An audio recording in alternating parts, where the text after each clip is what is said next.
Okay, we are now live. Good morning. My name is Tony DiGiovanni. I'm the Executive Director of Landscape Ontario. We are hosting this town hall webinar every Tuesday at 10 a.m. to give you the opportunity to ask questions, share information, and generally help and support each other through this COVID crisis. Our presenters are all members of our COVID task force. The task force meets daily to monitor the situation and to develop strategies aimed at helping you weather this significant storm.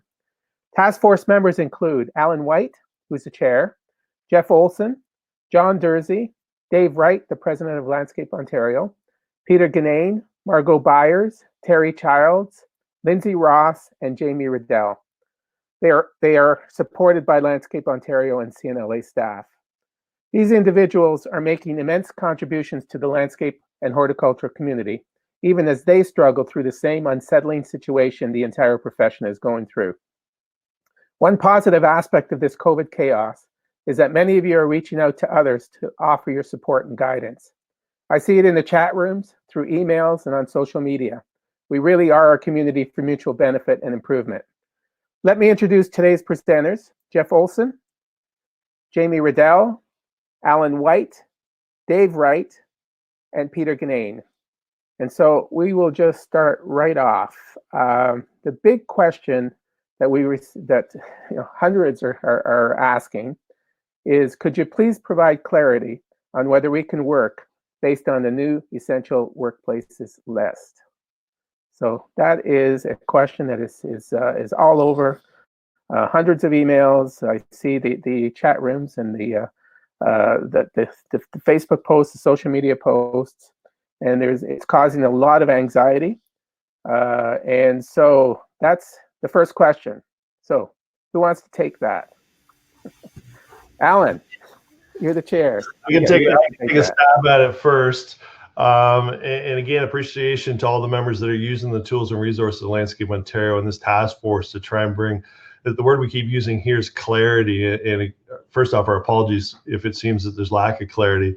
But a lot of discussion goes on behind the scenes from a legal perspective, from a government perspective, the channels and doors that we, and halls that we kind of follow down to seek those answers, only to be steered and led by government that's clearly overtasked on this monumental challenge in front of them. So their ability and resource to get back to us with clarity and the tools we need has been difficult, but we still kind of persevere each time. We had high hopes towards the end of last week that some of that would come with the 1-800 number open, then a website open to give us those answers, and then only to find out over the weekend that those channels not only didn't provide any clear answer, they just kind of referred the circle back to the start, but at the same time closed down those channels. So like everybody on the outside, we end up with more questions than answers, but I can reassure you, not only from business preservation, managing our employees, our new focus is still on continuing to lobby the government to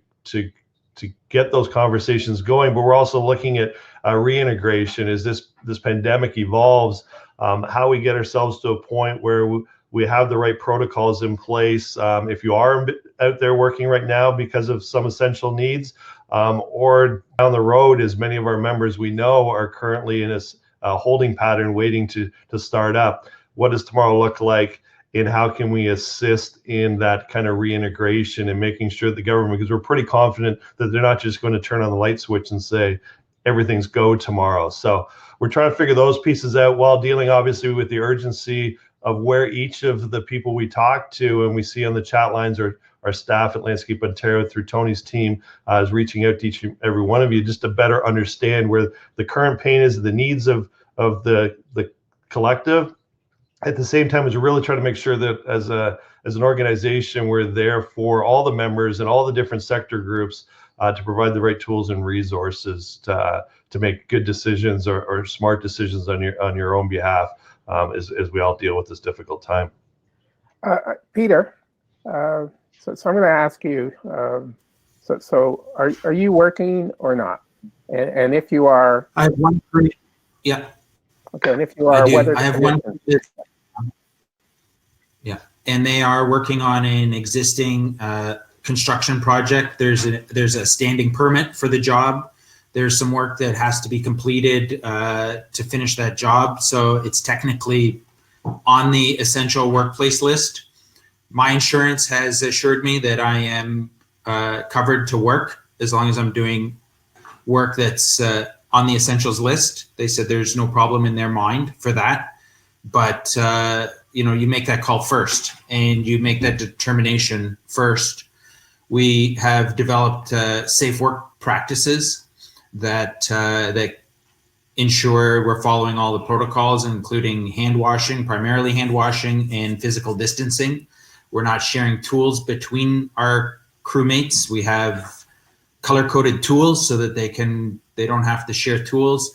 Everyone's going to the site in separate vehicles. We're doing everything possible to help slow the spread down, which is, I think, the most important. Completing my jobs is secondary, and it's a luxury that I can do some work. But there's certainly there's still a risk. Bylaw officers that are enforcing these rules right now, they may interpret it differently. And I know there have been some incidents where bylaw officers have shut down sites and issued fines. So there's still no certainty in terms of how individual bylaw officers will react if my guys get stopped. But Peter, do you have a plan if your guys do get stopped? So I have given them a printout of the Canadian Construction Association guidelines. We have the health authorities print out on the guidelines. We have our policy, and I created a safety policy 2 weeks ago in order to have a safe work practice. We have our hand wash station. We have all of our PPE, and I've given the guys a letter for each job. We have a couple others that we're going to try and work on a little bit next week. A letter for each job explaining what they're doing at each site. If they get stopped in transit or something, they have to be able to justify that what they're doing is on that essentials list. And there's still no certainty. Like, I'm still waiting for, the other shoe to drop.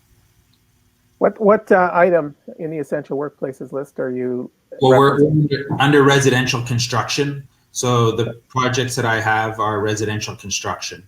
And there are an existing permit outstanding. So it specifically says residential construction where an existing footing permit has been issued, and where it's near completion. I mean, it still says what is essential only should be done. So even for those jobs that are mid-construction, I'm not going to go in and do the final touches. I'm not going to, paint the shed or plant the flowers. I'm going to hold off on as much as I can for as long as I can. Okay. Dave Wright, what are you doing? How are you interpreting the? We do both maintenance and construction. My maintenance division is basically shut down right now. Sometime this week, I will have 2 one-man crews going out to do litter pickup on commercial sites. We're limiting our maintenance activities to just that because it does fall under, when I look at the list here, sanitation, maintaining security, safety, security, sanitation, and the essential operation. So that really limits what we're doing. I do have a couple of crews working on construction projects. They're large-scale residential. One's a tower. The other one is a seniors residence. And we're following all the safety protocols possible. If I could have my guys in spacesuits, I would, because then we'd be showing that we're doing what it takes to keep everybody safe. Unfortunately, those aren't available. But we are, we set up like they said, we set up hand wash stations on each truck, actual soap and water, and we're not just going with sanitizer. We're going a step further. 1 guy per truck. Again, sanitizing tools, and just being smart about what we're doing. And construction sites are a crazy place right now. The general contractors are most general contractors, the good ones, are certainly being sticky about that, setting up washroom facilities, restricting washroom facilities. So it's a different environment out there. They're limiting the number of people that can go in an elevator up to the rooftop terraces that we're working on. There's a lot of things that have changed, and we're working with those general contractors to make sure that we're safe, that the other contractors are safe. We did have a job site last week where the drywall crew was quarantined because one of the drywall workers was tested positive. So that whole crew was off. They shut down the site for a day and sanitized the area where they had been working. And now we're back to work. Now, luckily, we're outside. We're not in confined spaces. So there's a real difference to what we're doing compared to others. But again, we have to be safe. Dave, can you comment a little bit about the practical aspects of being safe? It's something that we've challenged our guys because our guys want to work. Obviously, getting a paycheck is better than being on EI. So we've got a group of employees that are on EI. But the guys that are working we've challenged them come up with ways to be safe. So we're working on that 6-foot radius. How can you be carrying pavers and set the pavers next to the guy that's laying them and still stay 6 feet away? So we're looking at how we've done things in the past and changing them to fit the new reality. The reality is you have to stay 6 feet apart. So that means you got to set the bricks down over there, which means you're working back and forth between two locations. We just have to rethink everything that we're doing and think about, how do I stay 6 feet away? How do I stay? How do you keep from touching each other's tools? I even told one of the guys on my crew likes to tinker with things, and I said, what you need to do? You need to get dog collars and figure out how we can modify them so that if someone gets within 6 feet of each other, they get a little zap. We kind of laughed about that, but the idea is that somebody is going to come up with these tools that are these reminders that you're within 6 feet of each other. And that may be the new reality. If there's someone out there who can do that with electronics, then I welcome them to come out with that and market them, because that's the new reality. This isn't just for a couple weeks. We're looking at this for up to 2 years. We need to keep the social distancing so that we can stop future outbreaks. And so we really have to develop these ways of working safe. Yeah. What about transportation? How are you getting your staff? So we're putting one guy in a truck, and then the second and third guys are arriving on site in their own vehicles. Now we're doing construction, so that's a little different. We're still working on how that works with maintenance. We're looking at what is the possibility, and we haven't figured this out yet. Some guys are talking about putting barriers between the driver and the passenger, some kind of screen. But it's a shared ventilation in the truck. So does that mean then you have to drive with the windows open? We're looking at how do you mitigate this to make it safe. We haven't figured everything out yet, but the idea is that we will before we start working that way. Right. Have you thought about washrooms, washroom breaks?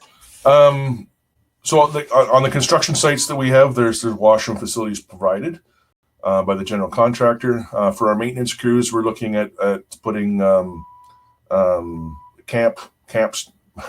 camping toilets within the maintenance trailers.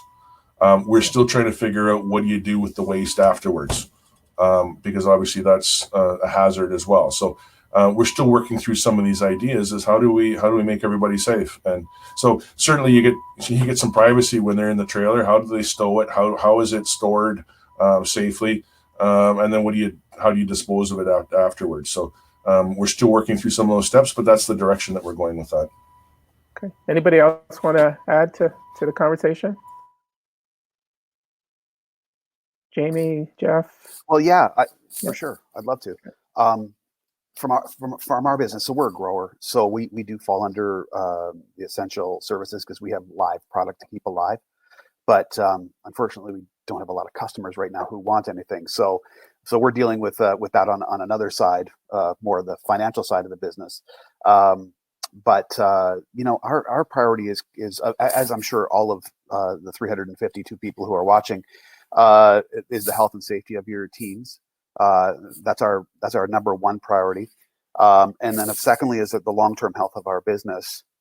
And coming along with that, so we're, our front-facing business, anything public-facing, I think is at huge risk here. So we have a wholesale pickup center that is closed. We just don't want to take any risks. And I would just say, folks, this order is in place till April 20th. So it was 2 weeks from Saturday night at midnight.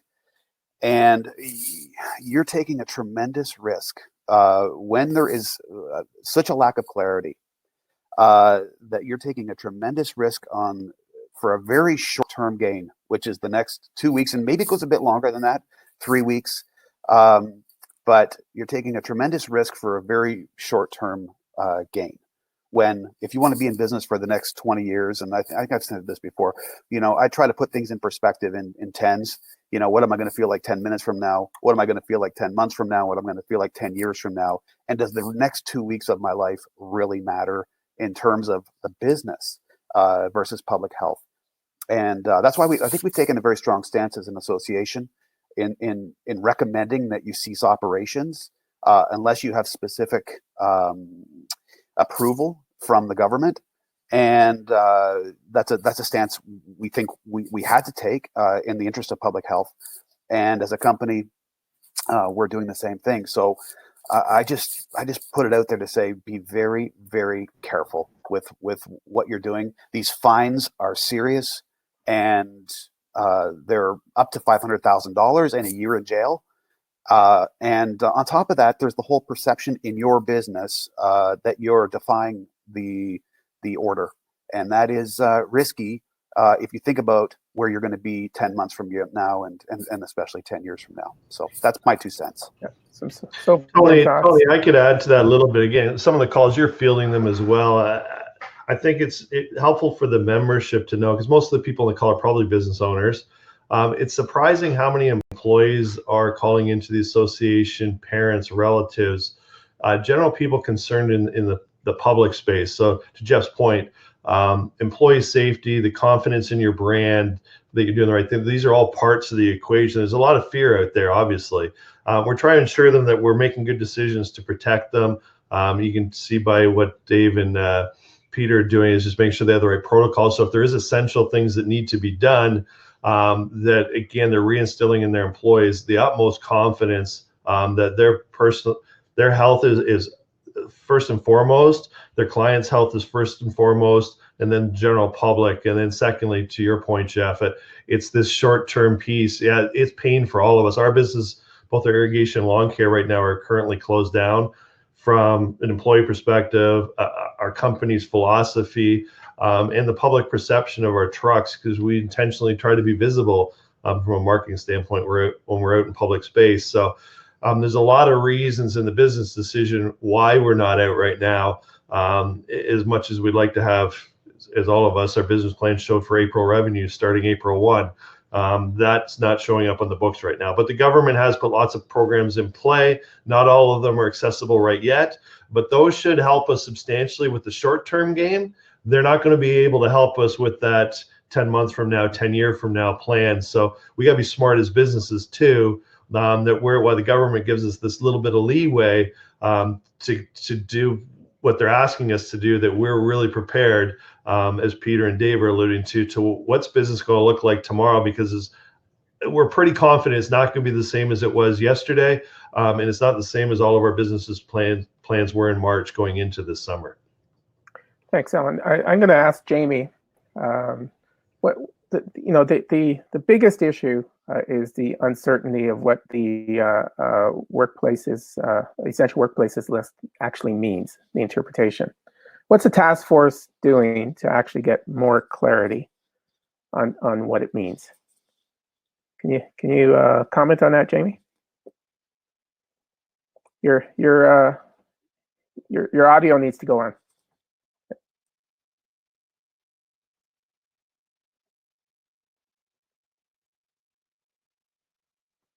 Oh. Okay, so Jamie's got audio problems. We'll I'll answer that one, Tony. Okay. The task force is working towards taking a list of tasks in grounds. Well, starting with ground, where we're going through all the sectors, but certainly starting with the grounds maintenance, because that's one that is very gray. And going through the Canadian Landscape Standard and looking at what are the tasks associated with grounds maintenance. And we're going to put together a letter that describes all of this and get that to the government for an interpretation on individual tasks, as opposed to this blanket statement that is maintenance, maintain the safety, security, sanitation, and essential operation. That's so broad that you can justify anything if you really want to. But when you look at the rules, the letter of the law, it narrows it down pretty small. So what we want to do is go to them and say, okay, these are items that we do. Yeah, right now, cutting grass is not essential. But in 3 weeks, in 4 weeks, it's going to be essential, because now all of a sudden now you've got 3 inches, 4 inches, 6 inches of grass, and it becomes an issue with mosquitoes, ticks, and whatever else is going to be in there. Certainly, everyone wants to be doing spring cleanups right now, but are they truly essential? They're essential to our businesses. They're essential to the look, the aesthetics of a property, but are they essential to the essential operation of a building? I can't make that work. So what we're doing is taking this list of tasks, and we're going to get individual. Our goal is to get individual interpretations on, yes, this is essential, this is not, this is, and then we can release that to everyone else, because this is moving forward. We have to know we're going to have some kind of restriction moving forward, and like I said before, this could be up for up to 2 years. So if we can, if the government can say, okay, from this point forward, landscapers are allowed to do this, but we've set out what this is, instead of the government inventing terms that they don't know. They're using terms that are specific to our industry. Can I jump in here too, Tony? Sure. Yeah. I literally just got my email from the government while David was talking. My response when I applied for a government clarification on my specific company. And I'll just, for the benefit of everybody watching, I'll read you exactly what they say. They say, as you may be aware, landscape gardening has not been added to the list. The updated maintenance category can be found at paragraph 20 of the list. We cannot provide legal advice on whether a specific business is an essential business. Business owners should review the updated list of essential businesses which are authorized to stay open, determine whether they fit into any of the categories, and if they do, make a business decision as to whether they stay open. Please call the Stop the Spread business information line if you have any questions. So that's a non-answer still. And that's specifically for my company. Yeah, we've been getting a lot of non-answers like that, and that's what it's making everyone so frustrated. And I get it. Anyway, let's actually go to the chat line here. Dolph is asking, if you're challenged by a bylaw officer on a job site and you feel that you have the right to work, what do you do? So Jamie, is your mic working now? It's not working. Jamie's out of commission. He's just going to have to look nice and smile. So, who wants to answer this? I'll take this one up. I can take a quick stab at it for Tony. Maybe Dave's got something they can add to it. I think first and foremost, you have to instruct your teams on how to deal with law enforcement. Again, they have a very different perspective. They've been directed by public health. Obviously, with this immense issue that's before them, an evolving one, that they got a pretty big uphill battle too. And I can tell you firsthand from some of the police departments around here that I've spoken to, just to try and get a better understanding of how enforcement's going to go, they are getting inundated with calls on how to respond. So, and the majority of them are actually landscape or small construction related, pool related, because you got to imagine an immense amount of the population has been told to stay at home, to stop their life, to not take their kids out, to not report for work, to protect frontline health workers and to protect our healthcare system from getting overloaded. So what our employees just have to be, I think, respectful of the fact that if they're pulled over, the officers are trying to interpret. They are officers, so I would question anybody that would challenge them in the field. My best advice would probably be come back, review it with the company, review it with your lawyer, and determine how you would proceed after that point, because the second offense is going to be substantially higher than your first offense. Again, it's unfortunate that we can't get the clarity that the government's looking for, but part of us is also maybe there's ambiguity too, so that nobody can hold anybody down at the end of the day to any specific law. So again, I know that's even from our perspective, as much a non-answer as any, but from a society standpoint, dealing with law enforcement, I think we have to be respectful of what they're trying to do. Try to protect your employees and give your employees that are going to be the ones that most often will probably run into these situations. They're nervous and intimidated already. So I think giving them the confidence of the company and the ownership to do the right thing in the moment and give them a plan will certainly help alleviate their stress a little bit and prevent any confrontations in the field. Yeah, I'm going to ask the attendees a question. Have any of you been stopped? And have any of you been warned? Have any of you been actually charged?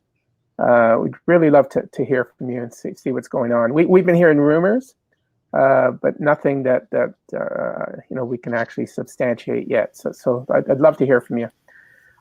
Katie Dawson's asking a really tough question. What specifically makes a particular job essential?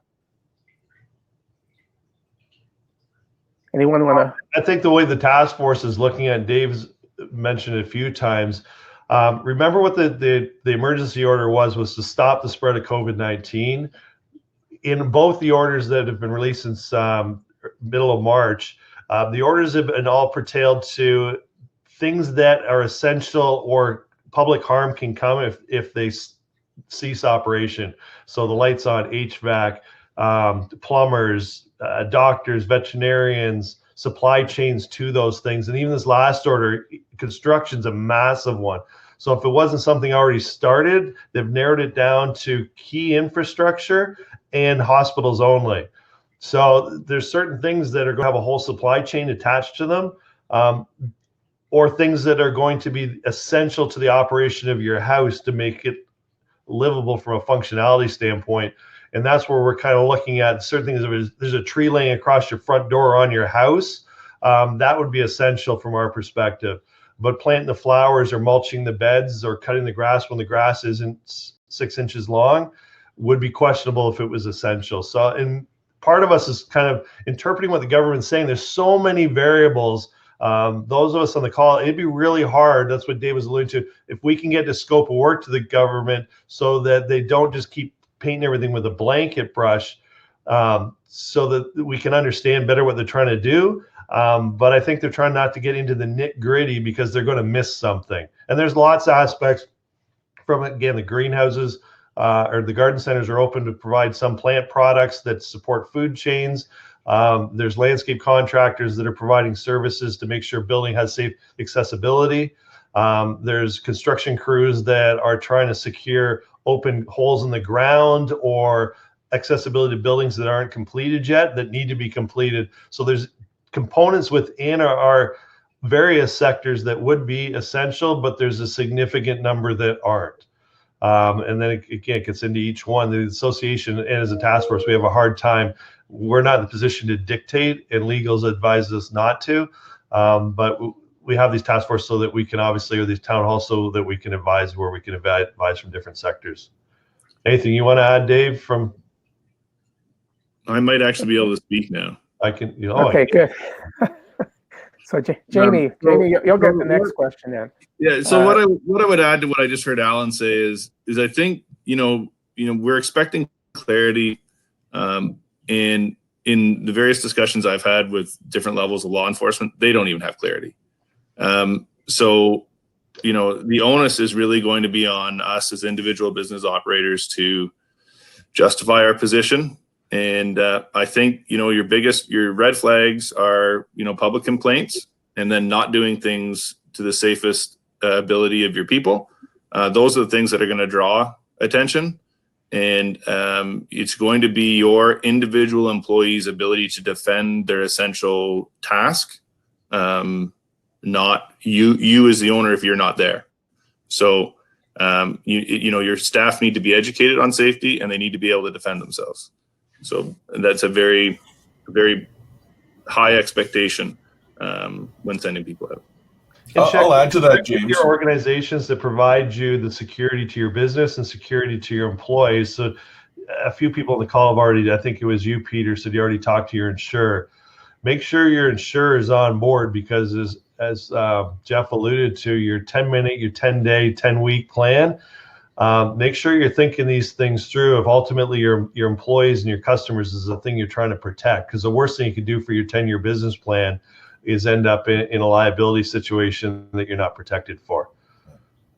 So having a statement from the company with what you're doing and how that is, how the company is interpreting that as essential, having a health and safety, a COVID-19 health and safety policy in the truck, having these things on a piece of paper in the truck, having the actual line out of the text from the government, like Section 20 on maintenance, having that written on a piece of paper with signed off by the owner of the company on a piece of paper. This is what we're doing, and this is how it is essential under this order number 20. Having all of your employees understand the whole thing and be able to repeat it, because they're the ones being stopped. They need to be able to go to the bylaw officer and say, okay, here's our policy here's our work policy, here's our safety policy, and this is what we're doing to stay safe. And they need to be able to explain that to the officer. If all that works through, they're going to say, oh, you guys know what you're doing, carry on. Okay. So Regina Marsh has a question about marketing activities and meeting customers. So I mean, we're a lot of us are home. Can we continue marketing, and how can we continue marketing in a safe way? So who wants to handle that? Peter, you're muted. You're muted. Technology. I just wanted to add one thing to that too, and I like all the discussion about the 10-day, 10-month, 10 years, and I wanted to make sure I was able to share some insights. I've been reading in this time off of work somewhat that a book by Simon Sinek, The Infinite Game. It was a gift from Elite Concrete, some good friends there. And it talks about how you have to look past all of these crises and to not think about the short term, and that the long term is more important. And there's two ways that this long term thinking, I think, affects your company. One, obviously, is your image and your brand. But the other thing that I realized yesterday as I was making arrangements to defer some of my vehicle payments is that come August or September, there's going to be a grenade that goes off. I mean, I'm going to take the grenade of COVID that's landed in my lap today. I'm going to throw it 6 months into the future, and it's going to go off in the future by the choices I make now. I've deferred taxes. I've deferred property tax, income tax, GST payments, WSIB payments, truck payments. I'm going to have all of them come due this fall at the same time, in addition to my fall payments that are due. And that's something that when I'm thinking my 10 months ahead, I want to be prepared that I'm saving my business today and destroying it in the fall. So that's just something I wanted to make sure I shared with you before I got off onto some other pieces. So again, Tony? So importance of planning for the future, right? Yeah. I mean, it's cash flow in the short term, but it's going to be cash flow in the long term. It's going to be like a grenade if you aren't prepared for it. Yeah. Hopefully, most of you are deferring. If you are doing it, you're opting for ones that, or looking for options that don't pile up. So truck payments and things that they're sliding the whole scale and not doubling them, so you don't end up in a grenade situation. HST and some of the payrolls taxes, we've deferred a lot of those, but from an accounting standpoint, a lot of those should actually start to soften because we have this decrease in revenue. So while your GST payments, we went through it with our bookkeeper too, just last week, deferring a high payment right now to a low payment down the road is beneficial, because we're obviously going to have some losses over the next 2 or 3 months. So you're right, Peter. It's really important to keep your eye on that ball. On the marketing one, Tony talked about, marketing is something that I think every company, Simon Sinek talks about it a lot. A lot of the books and coaches that I've been listening to, marketing is one of those things you shouldn't stop. Marketing in its reality is communication. Your communications should be sensitive to the situation, portraying your brand and your company's philosophies in the right space, while at the same time trying to make new connections for down the road. So our company, we haven't backed off marketing at all. Our sales team and estimates are remote now. We've already positioned our company to do as much as we can from the office, because a lot of times just driving out and driving back takes a considerable amount of time. Now, obviously construction, it's different, but still through Zoom and others, I've heard lots of creative ways to have face-to-face conversations with customers, to share photos and information back and forth. And a lot of it can be done virtually, like most things that we are in our business. Even for our company, we've moved all of our training to online. So through Zoom platforms, we can share PowerPoints, we can share whiteboards, we can share webinars that we've had in the past, any safety training. And our production teams are doing that from their house. All of our employees are given logins, just sent a Zoom chat invite, and from their own home, they're getting at least 2 to 3 days a week the same training they would be getting in-house here. Eventually, obviously, we're going to run out of that, but on the 10-minute game, there seems to be lots that we can keep busy doing. I think to add to that, you talk about books that we read. Jeb Blunt's Fanatical Prospecting is a legend in the sellers world. And it talks a lot about, the anatomy of what a sales slump is. And a sales slump is a failure to prospect in good times, right? So when times are good, people relax on prospecting / marketing, and they rest on their laurels thinking I'm busy now, so I don't need to prospect. Well, the same goes for marketing in a bad time. Is you can't stop your marketing, because this is when most of your customers or potential customers are going to have enough time to do research for future projects. This is where people are going to have larger banks of time to spend doing things that were interesting to them before, but are really their intentions for the future are to do that. So I think now more than ever, if you have a marketing plan, you have a budget, and you're out there doing it, continue to do it, if not do it more. And then the next thing is if you don't have a written, really clear marketing plan, it would be a really great opportunity to sit down and do that. So marketing for sure during this time. I mean, you prospect when times are good, you prospect when times are bad. And then I would just add, key salesperson, Tony, that's written a lot of books on this the whole sales process.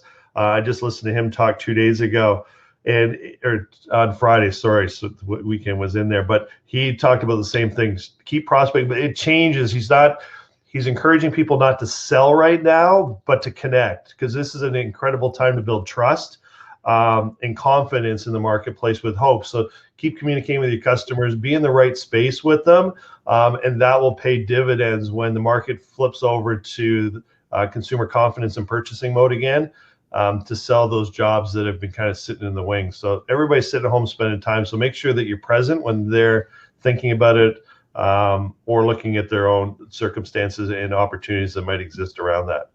Yeah, your marketing plan today in today's economy, today's world, should be more about education rather than pitching, right? It's you don't want to be out pitching. You want to be educating and making them understand why you're the choice, and let them experience some of the things that you have done through the world of virtual media, right? It's not the same old marketing plan that you used to have, but it's certainly important to be doing it. I want to go back to I know we're repeating this, but I think it's worth repeating because the questions keep coming up. And this is about maintenance at this point. Can we do spring cleanups and plantings of containers, etc.? And then Joe asks, why can't governments be more clear whether landscapers can work or not? And there was another question about, can I do cleanups solo? All right, so I just want to kind of just reinforce what the task force is suggesting. So who wants to try that? Dave?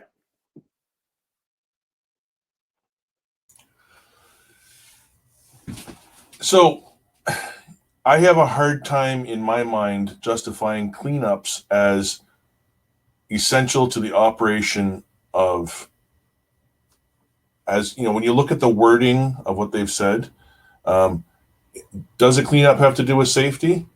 No. Does it have to do with security? No. Does it have to do with sanitation? Parts of it do. So litter pickup. Going back to safety, there may be chunks of sod that are on the surface from plowing, and that's now a trip hazard. That could be safety. It could be branches that are hanging in front of a fire egress. That's safety. But raking the lawn, I can't fit that in my head as essential. So you really have to go through all of the tasks related and look at them as, is this essential? If it isn't, don't do it. If it is, if you can justify it being essential, then make sure you have everything in place before you go out and work. Yeah, and I don't think that really matters whether you're a 1-person crew or if it's a 10-person crew. If you're following the right health and safety guidelines and you can justify yourself as essential, the quantity of people will be irrelevant. In Doug Ford's address yesterday, he made many mentions to going out and walking in public, and a jogger having spit on the sidewalk. You run through the spit and you bring the virus back home, right? So 1 person or 10 people, I don't think from a public perception standpoint is going to be the differentiating factor. It's going to be, how you see that action being essential or strictly necessary. It's up. Again, there is no stone tablet we can write an answer in. With what you can just see in the chat room going on here. There's probably 12 or 13 different responses from every level of government. We aren't. But if you can write it in your mind and you can justify it as essential. But you have to be able to write that in a way that you can go, when that bylaw officer does pull you over, you can say, this is why it's essential. He doesn't have to agree with you, but you have to have a good point in place or you're going to get a ticket. And then the key word that everybody I think needs to also notice is when they tightened up on Friday, the essential list, they added strictly necessary. So before it was essential operation, but now it's strictly necessary essential operation, which just those 4 words tightens it up incredibly. So if you can make that point, but make sure it's a strong point because the risk is significant now. Yeah, and from a supplier standpoint, I didn't get to weigh in earlier. We have drastically reduced our staff, right? But we do supply pieces that are strictly necessary to the people that are doing the essential, strictly necessary business.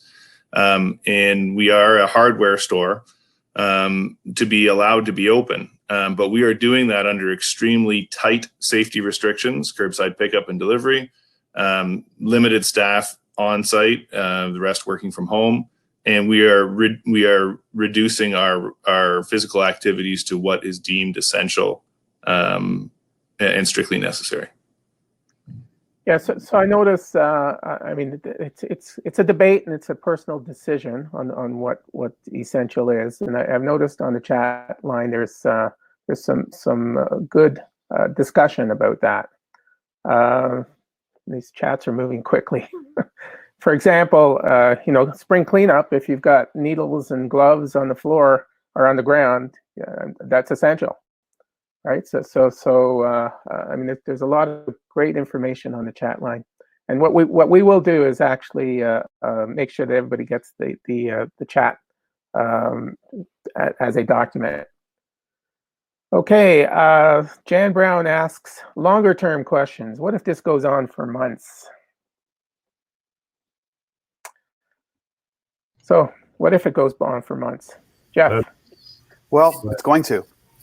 I don't think the essential shutdown is going to be going on for months because I don't think the country can survive it. But if you look at, we're sort of in the future compared to where Europe is and where China is right now. And China was really put some really harsh restrictions, which we don't live in a police state, so we can't do that here. But and they were still 60 days, 70 days to get through to the other side of this. And today was the first day that they've announced that they've had no deaths in China. Now, I mean, believe that or not, let's take it as it's said, and let's trust what they're saying. But that was 60, 70 days. So if it goes on longer than this, I mean, the entire economy is going to be in a shambles. And I think at some point they're gonna just have to say, what we've done has worked or it hasn't worked. Obviously, it all comes down to the numbers. And if this keeps getting worse, I don't think your business is going to be the concern. Your health is going to be the concern. And because we're going to be into the hundreds of thousands of positive cases here, and the tens of thousands of deaths. And I don't think too many people are going to be that concerned about business at that point, and it'll be more just about, again, public health. Look what's going on in Italy. They've been shut down since I think about the second week of February, and there's no business happening there, like nothing. And look at the tragedy and the deaths, and it's just so awful. So that is a possibility here for sure. It doesn't look like that's going to happen, but it's possible.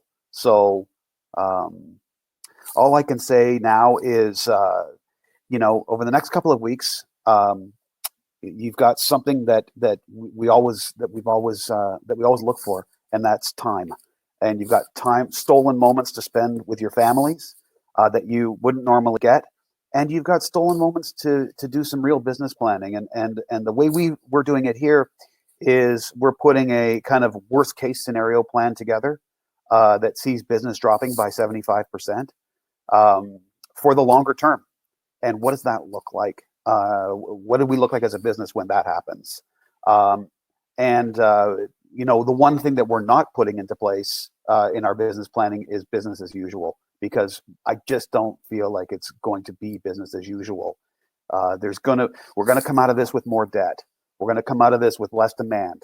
I think we need to plan for that. And if LO can provide any resource to our members, it is that how to kind of survive through a crisis, and coming out on the other side, what's your business look like?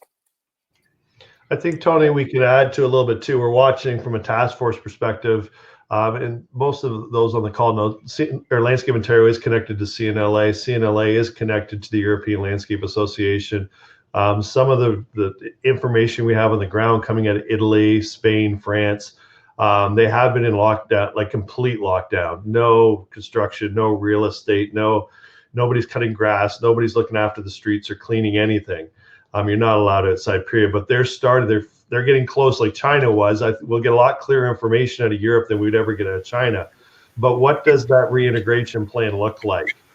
We get a 3-week head start look at how do they start to reanimate the economy, and then how do our members have those tools in their pay? And that's part of our lobby plan now, is to have those contacts with government to really kind of explore what those best practices and how we make sure we're prepared for whatever the 10-day to 10-month plan looks like, and learn from others.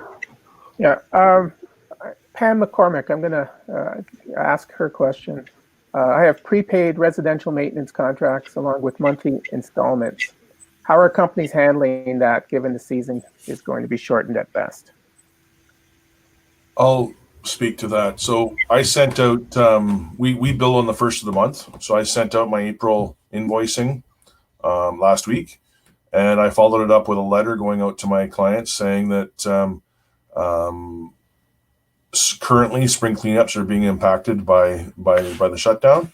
But we will, if those spring cleanups get pushed into May, then we will we'll prorate the mowing portion of their work, so that they're still getting value for what we're doing.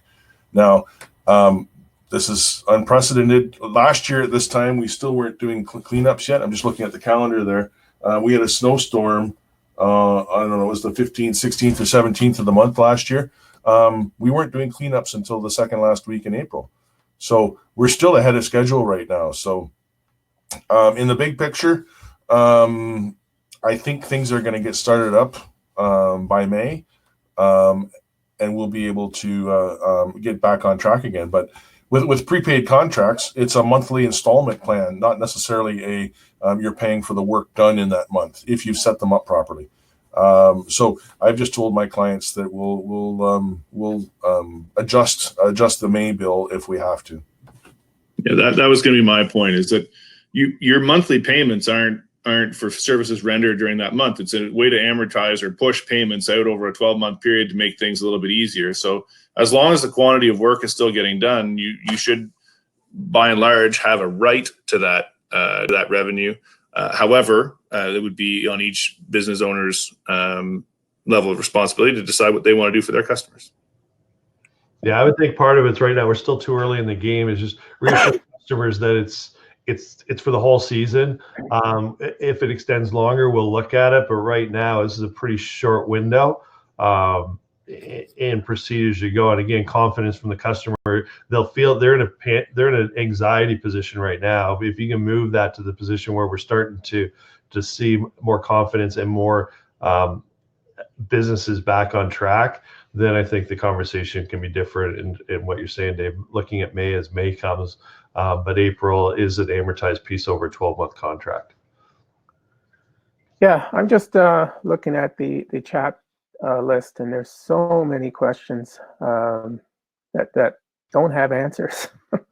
There's a couple there, Tony, that I was going to allude to. If people haven't already done it, is part of this going back to work piece, the PPE piece. Most of the PPE stuff that you're going to need that you wouldn't already have from your normal operation all relates to sanitation from a hand cleaning standpoint, equipment cleaning standpoint, trucks, wipes, potentially I would argue even face masks. If you can get reusable ones, perfect. But again, if the outward public sees that you're doing your part, it's more for the reinfection, so they're not worried about you. I think is the confidence piece, but all these PPEs related to the healthcare sector are difficult to get hold of right now. So if you haven't already started to look at chains, and again, we're not asking from our supply chains, and some of them are new suppliers that we've never dealt with before. We're not as urgent as healthcare. So if you need to be allocating it for healthcare, allocate it for healthcare, but we want to get in the pipeline and looking at a plan A, plan B to secure sanitizer, wipes, gloves, masks, glasses, all those pieces. They're not as readily available as you would think. Yeah. So there's a bunch of questions about clients and clients pressuring people to start up the work, and the work may or may not be essential. What are your comments about how to deal with clients that are pressuring you? I've heard a few people say try and it's their job sites, so get them to get a rule. And we've had a few business owners that I've talked to that have pushed their client that way. If you get approval for your site, we'll be there. And most of them have come back and said we didn't get approval. One of them with the University of Guelph was a big one that was trying to get a job done for one of their construction projects, and the province of Ontario told the university, no, that's not essential. They phoned back to the company and said, you're right, we're going to have to put this on hold. Put the onus back on the large client to get you that ruling if they think it's essential, just to make sure that they're protected, you're protected, to proceed. That's one piece of advice I've been getting from a few of our relations. The other thing that seems to be popping up a lot in the chat is people reaching out to their local bylaw offices to receive clarity. I think that is probably a more likely point to you getting a real answer, is what are they enforcing? I think it's a great way to go about it. It's a great, and again, every municipality is going to be different. Every mandate is going to be different. But certainly if you're working in one municipality or a couple, or a region, it might be really worthwhile reaching out to them. Yeah. And to that end, you're going to get to do as much work as you can. But on the flip side, in order to communicate to your customers why you're not working, if you take a firm stand as to what your reasons are for not coming to work, a lot of customers will respect you for that, as long as you assure them that when you are able to work, that you will be there, you will service them, you will catch up with the spring cleanups, you'll catch up with the mowing, whatever gets delayed now. You will be able to do it. This won't last forever. I was looking, after Jeff was talking, I looked up Italy's timeline, and it feels like it's been forever. But Italy had their first case on February 20th, and they didn't do their lockdown till March the 10th. So it's happening like extremely fast. And as fast as this thing is blowing up, it could very easily wind down. I mean, in Canada, in Ontario, as slow as we have been faster to react with the shutdowns, and probably will be more successful than these horror stories that we're seeing in Europe. And I'm hoping that that's the case. But if it is, that means we'll be back to work soon enough. We'll be able to complete the spring cleanups. We'll be able to mow the lawns before they're 10 inches tall, like one of the comments was alluding to. And I think your customers need to hear that from you. Regular communication. I think that'll help a lot. And take a firm stand, and your clients will respect you for it. Thanks, Peter. Jason, this is also worth repeating. Jason Bowman's asking, is LO looking to the government to clarify or advocating a position on what is essential? And we've been doing that for 2 weeks now, and we keep receiving non-answers, basically saying it's up to you. Read the essential workplaces list and make your own determination. In the chat line, there's a lot of good information on what people think is essential. At yesterday's task force, I know this is repeating, but I think it's worth repeating. At yesterday's task force meeting, we decided that we were going to put a list together of what we think is essential, and we're going to send that list to government officials, and hopefully they come back with clear answers. Judging by our experience so far, I'm not holding my breath that they're going to give us clear answers, because the constant information we get back is it's up to you. Make sure you work safe, and make sure you're following the list, and make sure you're interpreting, and you can rationalize what you're doing. But we'll try, and we'll try as hard as we can. Anyway. There's a lot of questions here.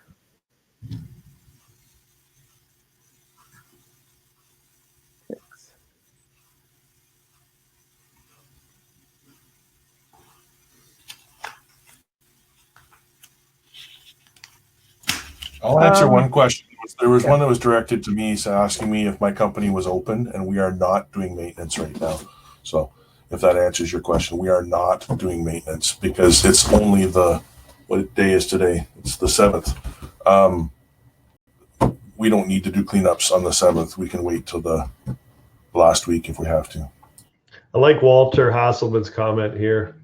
We just all have, the weather's been so nice that we're just itching to get out. But to your point, Dave, in his, that last year, April 16th, we had a snowstorm. So he says, let's treat this like a late snowstorm. And the irony of it is it's probably going to rain for the last 2 weeks in the month. And all the weather's nice now, but we can't work. So it is what it is. What about, there's a number of questions about public image.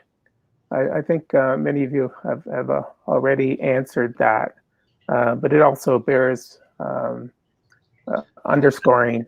I think it's important to realize, Tony, that this has disrupted an entire nation's rhythm, their routines, their families. They're stressed because they're at home with their kids and have uncertain futures. So when they see other people out there, they're hypercritical, hypersensitive to the fact, and we don't know all their perspectives. We always say when we're out in someone's backyard or in a neighborhood, be very careful what you do on the best of days, because everybody's watching you. You show up in any street with a truck and trailer, particularly if you're in construction with a skid steer and excavator in the back of it, everybody's going to take notice. So this is a time, remember from their perspective too, and the pain that they're going through, the anxiety they're going through, they're going to be reaching out. That's what we're hearing from law enforcement. Yesterday, I know in Halton region here, they said their dispatch and some of the back police channels, the radios were steady all day, and landscaping was actually taking up a considerable amount of that channel.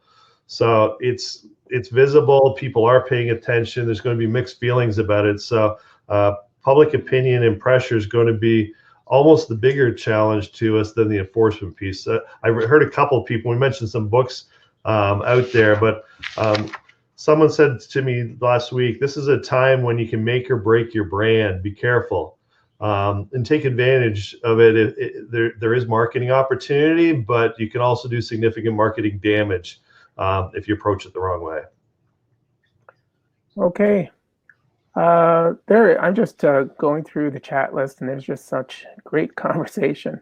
And we'll make sure that we're learning from you, the attendees here. I think, Tony, if we could share, the chat line's been helpful to the task force. That's why I encouraged us to do this on the Tuesday. It allows some digestion after the weekend and Monday to process things, but it gives us hopefully the same feedback as it's giving the rest of the 360, 70 people that are on this this chat, because I think communication is super important. And if we can get a good sense of how you guys are feeling as members, getting all these questions is invaluable to us. And at the same time, being accessible from a task force perspective to the membership can only help us deliver better results to their needs. Super. So we're done. It's an hour, a little over an hour. This has been really a great forum for sharing and supporting each other and for collecting information. And I just want to thank all of the attendees for all your support and all of the support of each other.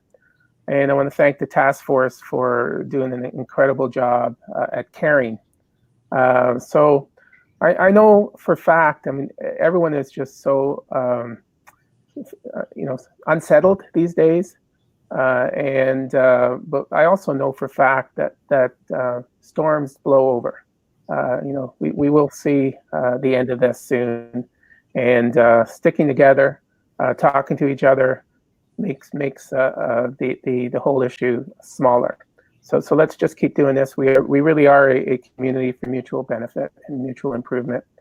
And so thank you very much, everyone. We'll see you next Tuesday at 10 next week. Stay safe. Thank you. Stay safe. Thanks, everybody.